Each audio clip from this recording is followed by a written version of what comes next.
আমি মসজিদের মুয়াজ্জিন। সরকার কর্তৃক ঈদ ভাতা প্রদানের জন্য নির্ধারিত ফরমে অন্য কোনো উপার্জন আছে কিনা অপশনে আমি না লিখেছিলাম, অথচ আমার একটি ছোট বিজনেস আছে যেটা আমি অতি সত্বর বন্ধ করে দেব।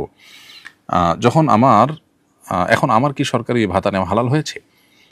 প্রিয় দর্শক, আপনার এই প্রশ্নের উত্তর হলো যে যদি অপশনে না লিখলে আপনার জন্য ভাতা প্রযোজ্য হতো না এমনটি হয়ে থাকে, তাহলে সেক্ষেত্রে আপনার জন্য এই ভাতা গ্রহণ করা জায়েজ হয়নি, বরং এটা আপনাকে ব্যাক করতে হবে, ব্যাক করার অপশন থাকলে। আর না হলে শরীয়ী নির্দেশনা মতে এটি আপনি দান বা পরবর্তী করণীয় নির্ধারণ করে এ থেকে আপনাকে মুক্ত হতে হবে।